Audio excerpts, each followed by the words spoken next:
Hi, my name is Danielle Moser. I am a student at Indiana State University, and this is my health education project. The following health education project is going to discuss sexually transmitted diseases and the community's approach to reducing STDs. Young adults between the ages of 15 and 24 years old are the population at risk.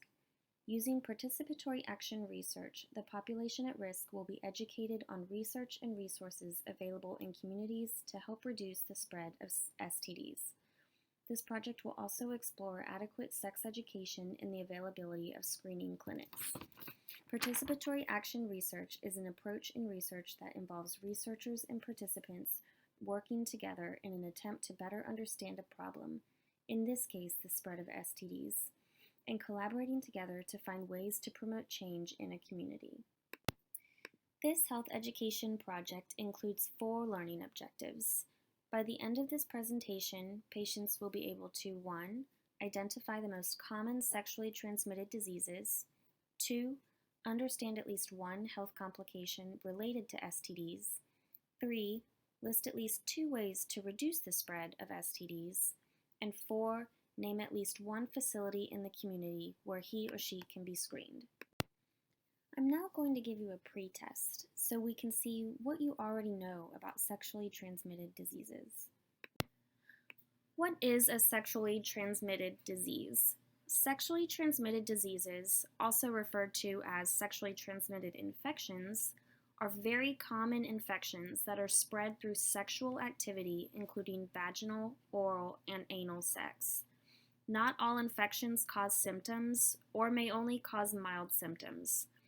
If left untreated, sexually transmitted diseases can cause major health complications, and so it is imperative that those that are sexually active are properly educated, practice safe sex, and get regular health screenings. Now I'd like to provide you with some statistics regarding sexually transmitted diseases. According to the World Health Organization, sexually transmitted diseases are diagnosed in more than 1 million people every day. The Center for Disease Control and Prevention estimates approximately 20 million new sexually transmitted diseases every year, and of that, reports that half of those diagnosed are between the ages of 15 to 24 years old. Untreated and undiagnosed sexually transmitted diseases cause at least 24,000 women each year to become infertile. Reported at approximately 1.5 million cases each year, chlamydia represents the highest number of sexually transmitted disease-related cases ever to be reported to the CDC. Who is at risk of getting a sexually transmitted disease? While anyone can become infected with an STD, the groups most at risk include young people between the ages of 15 and 24 years old. Of the younger population, women have an increased risk of infection due to their cervical anatomy. The cervix, or the passage between the vagina and the womb, is lined with cells that are more likely to become infected. Women also suffer more frequent infections and health-related complications. Social, economic, and behavioral factors also contribute to the spread of STDs. People in social networks and disadvantaged people, or those of a lower economic status, are among those at a higher risk because they're more likely to participate in high-risk sexual behavior and have a compromised access to health care. If left untreated, STDs can cause significant health complications like cancer, pelvic inflammatory disease, pregnancy problems, and infertility. Those diagnosed with an STD are also at an increased risk for HIV. STDs have a notorious presence in the development of certain cancers. Sexually acquired human papillomavirus, or HPV, has been linked to 60 to 90% of cancers involving the cervix, vagina, vulva, anus, and penis. Hepatitis B can be acquired through sexual intercourse as well and is one of the most common causes of hepatocellular carcinoma. Pelvic inflammatory disease is one of the most serious health complications that threatens a woman's fertility affecting more than 1 million women each year. In PID, the infection initially starts in the cervix, but then spreads through the uterus and fallopian tubes into the pelvic and abdominal cavity. Abscesses can form on ovaries or fallopian tubes, requiring surgical intervention. PID can also lead to scar tissue forming in the pelvic area, causing chronic pelvic pain and even pain with intercourse. Even more concerning is a type of PID commonly referred to as silent pelvic inflammatory disease. This presents with mild, unrecognized, or no symptoms at all. This insidious form of PID puts women at a significantly increased risk for disease and the development of chronic conditions following acute conditions.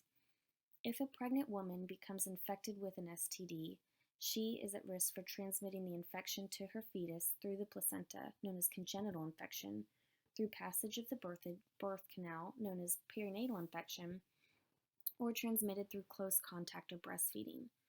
STD-related congenital infections can result in preterm delivery, spontaneous abortion, and stillbirth. Women who have been diagnosed with PID are 6 to 10 times more likely to have an ectopic pregnancy.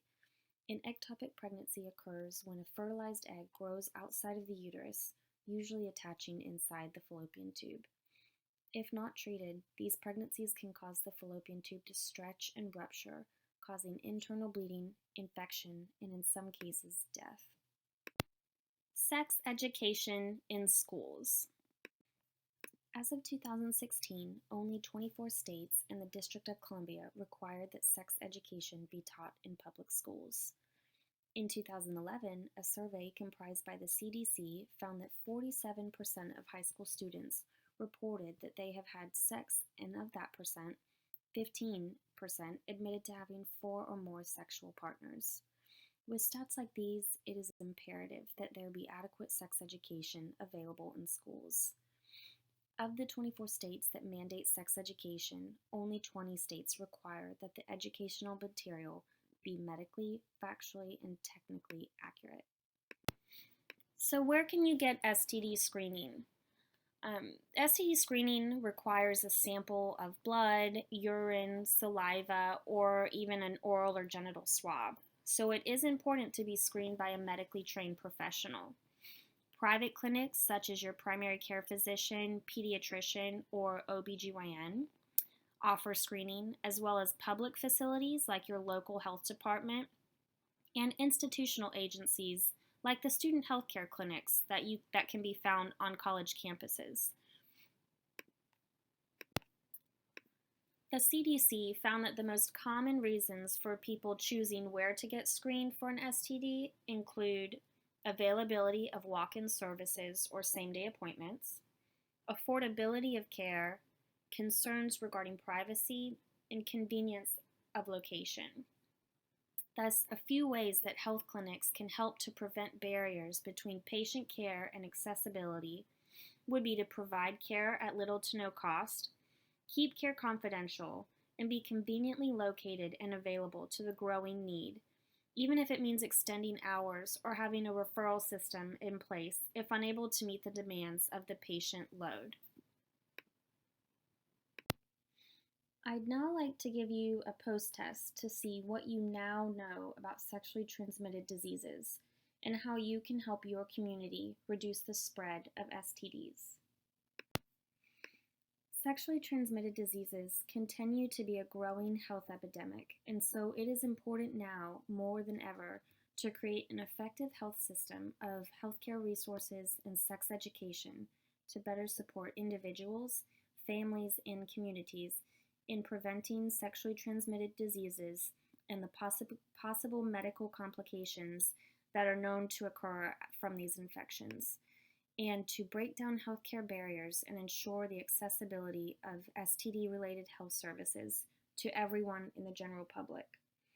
Please don't forget to take your handout for more information, and don't hesitate to call your primary care doctor for any additional questions or concerns.